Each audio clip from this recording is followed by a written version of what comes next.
Hello guys, welcome back to the Sportsman, and I'm joined by Gab Sutton. We're going to have a bit of a chat about League One this season. Just a quick chat because we're quite excited about Birmingham City. Gab, Certainly your are. team as well. Talk us through what's been going on at the club this summer in terms of incomings transfers. Yeah, I think it's been a really exciting summer. Alex Cochrane's coming in at left back.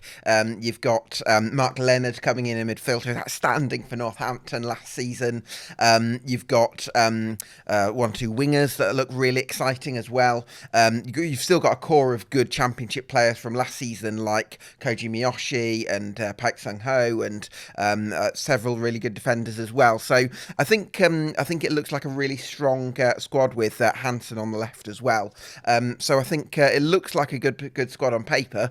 Just a question of whether that translates to reality. We often see a bit of a hangover for teams when they come down. How do Birmingham avoid the hangover, and why won't they have a Yeah, hangover? I mean, I can understand why a lot of League One fans are sort of saying Birmingham are coming down with sort of arrogance, thinking that they'll sort of walk it, if you like, and I can understand why there is that perception. I guess there's been the reason why there's been other clubs that have maybe come down and struggled is because they've not been in as strong a place as Birmingham are structurally and from an ownership perspective, as odd as that feels to say about Birmingham City.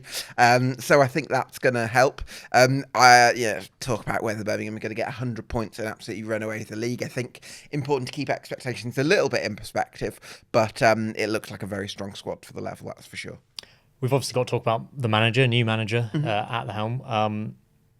It feels like a fresh start for Birmingham. It feels like there is positivity within the fan base. Is he the right man to take you back up? Yeah, I think so. I think he's got a very good coaching background. Someone who's worked alongside Brendan Rodgers at Leicester and at Celtic, and I think he's going to bring an expansive attacking style of play that should translate well to having the best squad in the league on paper. I'm excited to see how Chris Davis does, and could be a good appointment. Inexperience a little worry for you, or are you okay with that? I can understand why some people would raise that, but I think the most important thing for me is that we've got a manager that's going to play to our squad strengths and have us playing on the front foot. And I think if we do that, then we should impose our quality. We've seen clubs come down from the Championship that expect to win League One quite comfortably. And we're talking about Sunderland, who were stuck down there for a number of years, Sheffield United even as well. Birmingham, I'm confident that Birmingham are going to go back up based on what I've seen so far. But there's a bit of a risk that they don't. If it doesn't happen first time, what happens? Yeah, well, I think there's certainly going to be FFP sort of restrictions, but I think from an ownership point of view, Tom Wagner is certainly a very wealthy businessman. So I don't think that it's like you're taking out a loan and putting a £20 million budget, and then if it doesn't happen, it'll all go out the window. So I think we'd probably be restricted if we didn't go up, but I don't think it would endanger the club. So I think really Blues fans are coming down with a lot more sort of optimism, I guess, than we would have done had we come down under the previous ownership regime, when we'd be nowhere near as bullish about our chances. Birmingham won't have everything their own way in League One. Where are the other threats for promotion coming from? For me, Bolton Wanderers, I think, are the biggest threat because I think they've got some continuity. They've just signed a Hungarian wing-back, which is one of the areas that I mentioned last time I came on this podcast. So I think they may need another wing-back option. But other than that, that spine of the team, I think, is going to be really strong. But then you look at Huddersfield. They've got arguably the best manager in the league in Michael Duff. You've got Charlton. You could make a similar case for Nathan Jones. You've got Wigan, who've got a really exciting young squad and the best goalkeeper in the league in Sam Tickle. Lots of other sides. Lincoln City, for instance, they enjoyed incredible form in spring, lost a few key players, but they've got a really exciting coach in Michael Scabala. So I think it's going to be competitive and probably the best version of League One that we're looking at. Probably from recent history. So I think that adds a real layer of intrigue to the division. In terms of top goal scorer, I mean, Alfie May is clearly the favourite. He's playing up front for the best team, and now Sure. he's scored 20 goals, I think, in the last 2 seasons at League One level. There's Matty Godden, I think, is a good sign if Charlton's going to score goals. Aside from Alfie May, is there anyone that can get this award? I think Dion Charles for Bolton Wanderers is going to be a real front runner. He's been so consistent for Bolton. He's always got around 20 goals in the last few seasons of his career. So I expect Bolton to be up there, and therefore I think Dion Charles has got a great chance. Reece Healey as well for Huddersfield, I think is a really exciting option as well. He did very well for Toulouse, didn't he? And then a little bit of a failed spell at Watford. Yeah, so we'll see how he handles the step down to League One. But then you've also got Sam Smith at Reading, who got 15 goals last season. Reading are another really exciting side with a young group of players under a good coach in Ruben Sellers, and hopefully they can put their ownership problems to the past. So yeah, it's looking competitive, isn't it? I'm happy about Steve Evans at Rotherham. I know you're not quite as confident as the experienced squad he's put together. What are the positives at Rotherham, and why haven't you got them in your top six? Well, I think the positives would be Sean Raggett coming in at centre half, title winner with Portsmouth last season. So was Joe Rafferty at right back, two real Steve Evans players. You got Christ Tiae as well in midfield, who's played really well in European competitions. So again, I think with Johnson Clark-Harris, it should work on paper. I'm just a little bit apprehensive that they did only win 5 games in the Championship last season, and it was a massive rebuild required. And while there is a lot of optimism at the moment, I'm not sure it's necessarily going to come together straight away. I've got a few reservations about Rotherham from a structural point of view, and I also don't know if Johnson Clark-Harris is actually going to work out as people expect. Sorry, you've given me flashbacks to Coventry losing 2-0 to Rotherham at the New York Stadium last night. I don't even know how that happened. It's League One, so unfortunately we have to talk about Wrexham. Everyone's talking about them, the Hollywood owners. Sure. Expectation, the bookmakers have them right up there in terms of promotion. From your point of view, you know a lot about this division. Are you having them up there as playoff contenders? I think if the landscape of the division was different, I probably would. I think at the moment it's a bit of a jump because while they've invested in signing Arthur Conquo, who's a really exciting goalkeeper permanently, they brought in Lewis Brunt as well, who did really well at Mansfield in League Two last season. They brought in George Dobson, who's a very reliable destroyer at this level. They've not really added much star quality in attack yet. I'm sure they will come to strengthen, but at the moment, I think with the squad at the moment, I think they'll probably be around mid-table. And Paul Mullin, of course, getting a shot at League One. But he's starting the season injured, so I think that dressing up as Deadpool or something last time I saw him. Yeah, maybe he was shot dead and then he's wounded. I don't know. Thoughts on Stockport as well coming up? See, I'm actually a bit more excited about Stockport because I think they've been a bit more proactive in the market. So they've signed a lot of players who, I think can influence things in League One in the short term, but also have a bit of growth potential. So Jay Mingy from Colchester, Jaden Fevrier from Colchester as well. They've signed Jack Diamond, who I think is a really exciting proposition, and Lewis Fiorini as well as a sublime technician. And I think they've been quite ruthless with the old guard that have helped them on their journey. And I think that was probably needed for them to meet their ambitions. I'm not sure there's a limit to Dave Challoner. I can see him being a Championship manager certainly in the future. I really, really rate him. Let's have a look at the bottom of the table and your concerns for relegation from League One. Well, I think Crawley, Shrewsbury, Cambridge and Northampton will be my bottom 4 at the moment. Crawley, what on earth has gone on there this summer? Yeah, they've lost a lot of key players from last year. And the big worry for me is Scott Lindsay, because I think he'd probably want to work under a more stable ownership structure, even if that meant dropping down to League Two. So I could see him walking at some point this season because I rate him so highly. He's a lovely guy, brilliant manager, did an incredible job last season. But I think if he left, I do think it would be a problem for Crawley, and I think that they could really plummet. You got Shrewsbury, who they've got Tommy O'Reilly on loan from Aston Villa. He's going to be their big hope this season in terms of creativity. But I'm not sure whether their squad overall is going to be good enough. Same with Cambridge as well. Similar concerns with them.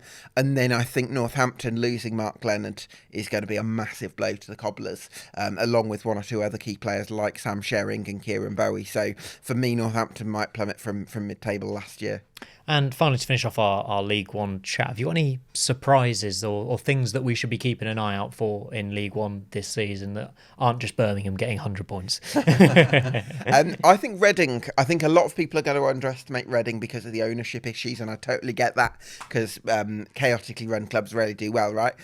But I think that if they do get that change of owner with the Cohigs coming in, then I think that that's going to give them a bit of a lift, give the club a bit of a lift, having the unpopular outgoing owner gone. I think that's going to help them. And I also think they've got some young players that are going to continue to develop. So I think Reading are going to surprise a few people this year. Brilliant. Thank you very much, Gab. We'll see how Birmingham get on in League One this season. Hello, guys. Welcome back to The Sportsman. And I've got a League Two preview to bring you now. I'm joined by Gab Sutton and Adam Sopf. How are we getting on, guys? Very well, thanks. Great, yeah. Thank you very much. Bradford fan Adam, excited for this League Two season? Yeah, hit and miss, really, yeah. We'll come back to Bradford because we're going to start with the promotion favourites, and unfortunately, Bradford aren't amongst them. Interestingly, Gab, Chesterfield are the favourites in the odds here. They've just come up from the National League. Why are they favourites? Should we expect them to go well? No, not expect. I think you should expect them to be in the conversation. I think the fact that Notts County came up, but the fact that they didn't have players for the level in certain areas meant that they actually plummeted into mid-table after a great start. So I think with that in mind, you've got to be a little bit careful with newly promoted sides. So I think, but Chesterfield do have a manager in Paul Cook with Higher League Nice. They've recruited really well in terms of Lewis Gordon, in terms of Che Dunkley, both defenders that are going to add to them. Paddy Madden as well, who won the League Two title with Stockport last season. So I can see why they're well fancied. I wouldn't have them favourites. For you in this league, who are you looking at as the promotion? My personal favourites are MK Dons, unfortunately. But yeah, I think the signings they've made, they finished strongly last season, nearly broke into the top three, and they've built on top of what they have already. And I love Mike Williamson. Mike Williamson as a manager, I think he's quality. So, yeah. I think I agree with that. Gab, do you want to give us a bit more detail in terms of MK Dons' squad? squad? Well, I think first of all, they achieved top three form since Mike Williamson took charge in October. So already it's a pretty good starting point. And then they've added defensive strength because they crumbled a little bit in big games last year. But they've added Lawrence Maguire, they've added Sam Sherring, they've added Luke Offord, who I think are going to make them tougher in those high stakes moments, as well as the experience of Tom Carroll in midfield. Liam Kerley from Crawley won promotion with them. I think he's a really exciting player. So yeah, MK Dons I'm very big on, as long as they can replace the firepower that Max Dean provided. Doncaster Rovers are an interesting team to look at this season. Obviously, that incredible run of form towards the end of last season took them into the playoffs. Unfortunately, didn't get over the line. Are you expecting them to not continue that ridiculous form, but have a good season? I can't see it myself because I think quite a big part of the form last season was the introduction of Hakiba Delican that came through on loan from Lincoln. Obviously, I don't think he'll be signing this season for him. And losing such a big player for them now, such a key part in the run that they had, I think it'll be a big impact for him. They've loaned Ephraim Yeboah from Bristol City, though, Adam. That's the thing, we don't know, do we? Who knows? I mean, I think I understand what you mean, because you could look at it. Three loanees they had: Timothy Lochitala in goal, Matthew Craig in midfield, and then Adelican, as you mentioned.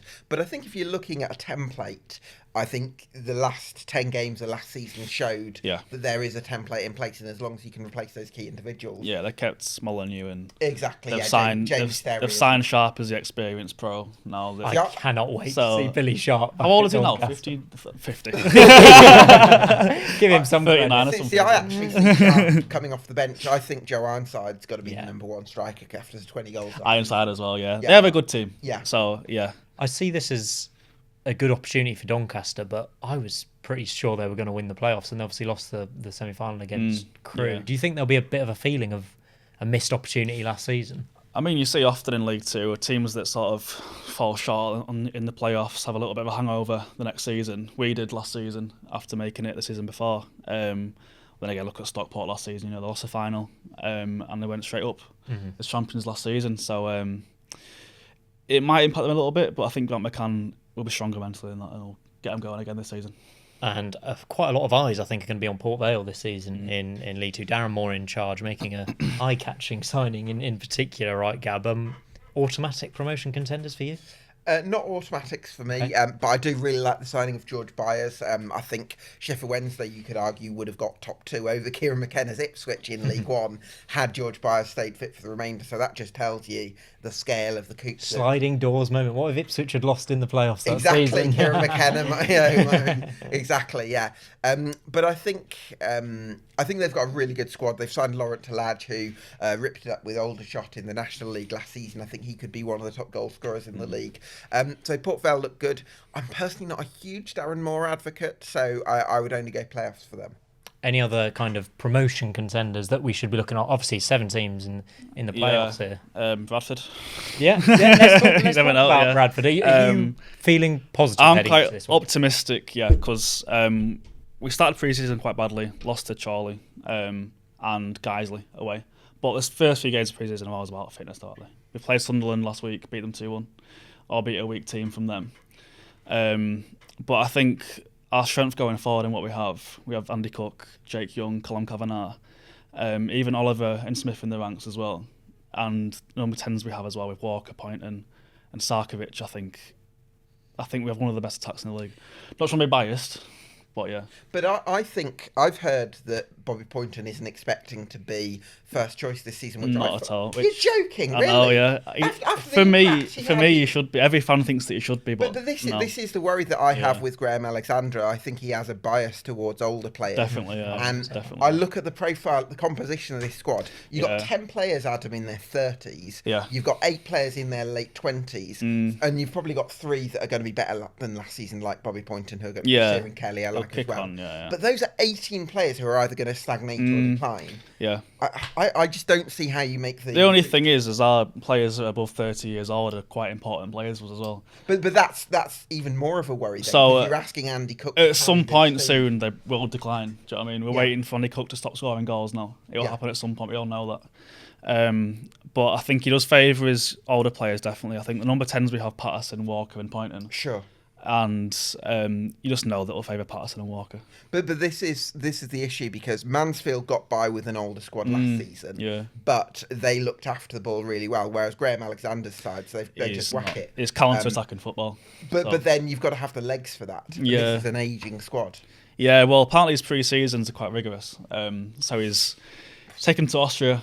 He's got on working very hard, putting double sessions every single day. Whether other clubs are doing that, I have no idea.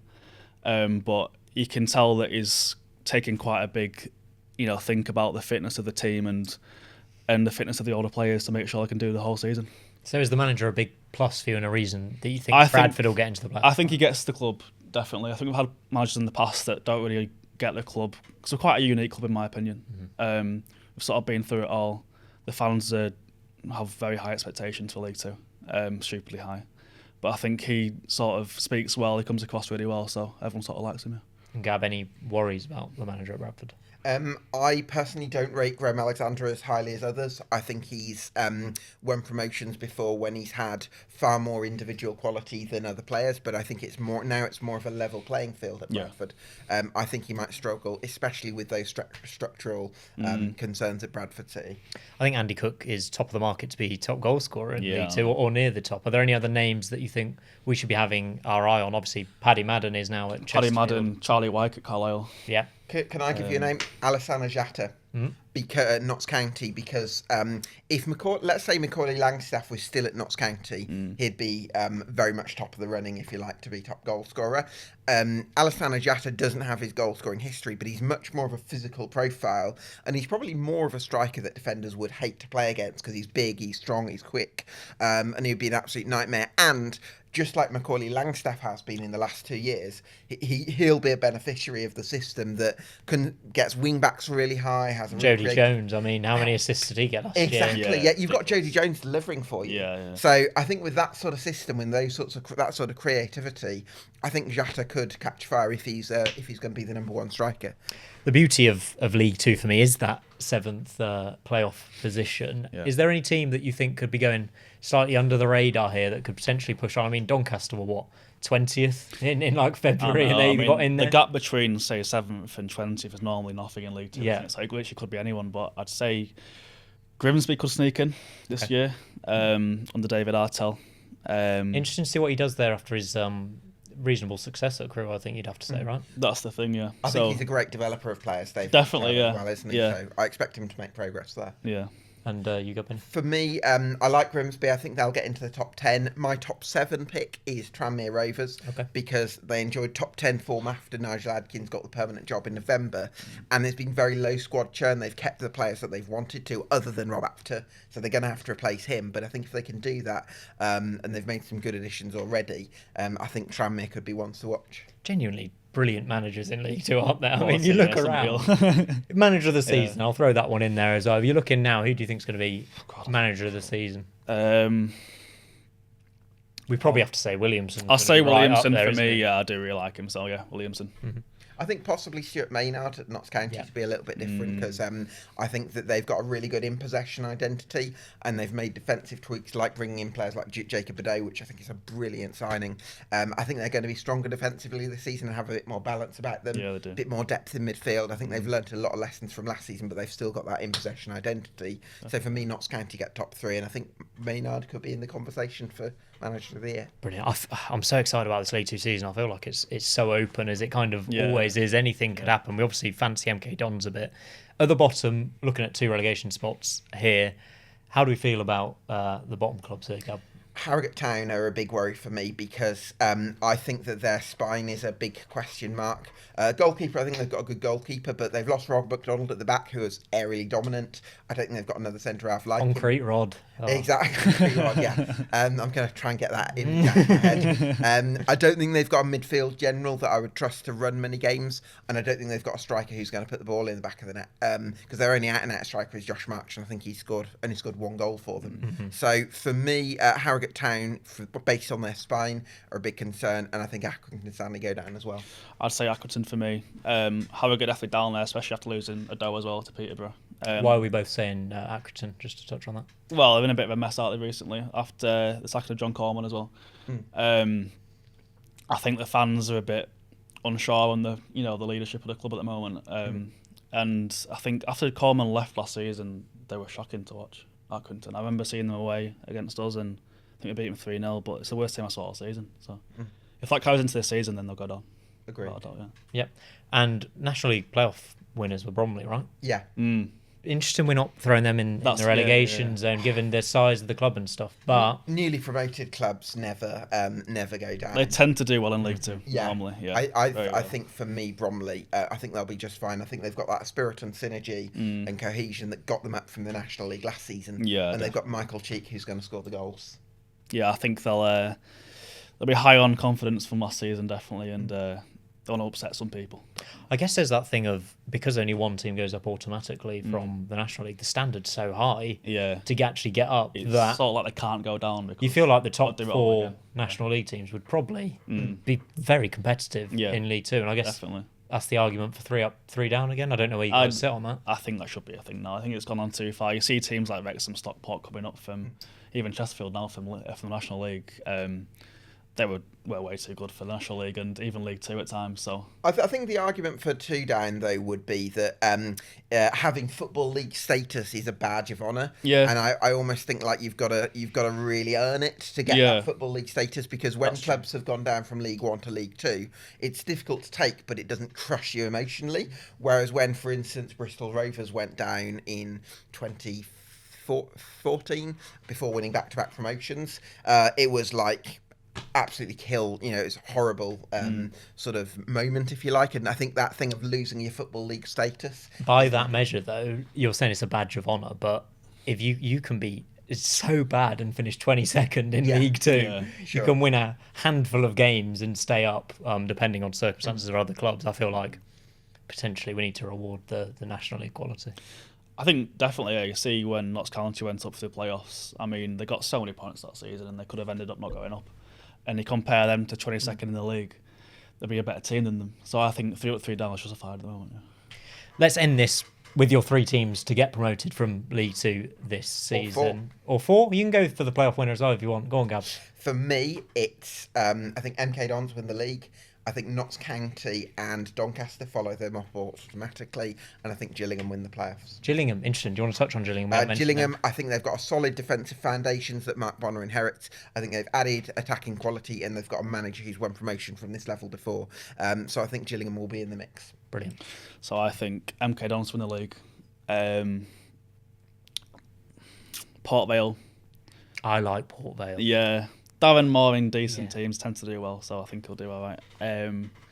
Notts County, I feel like they're balanced right this season. And then for the playoffs, Carlisle again, I'm going to say. Okay, interesting. I've been burnt a bit by Notts County because I was quite big on them last season, and then Yeah. obviously Williams left. Yeah. And all of that. So can you convince me on Notts County again, Gab? I just think it's that in-possession identity that's been built up over the last 3 or 4 years at Notts County that really excites me. So Maynard, you quite like as a manager? Well, it's more the structure of the club that I really trust, and the fact that they've got that cohesion as an identity, and they've got some real quality in that side as well, like Dan Crowley and Jody Jones, who I think are going to hit the big numbers, and I think they've learnt a lot of lessons from last year under a really smart ownership regime.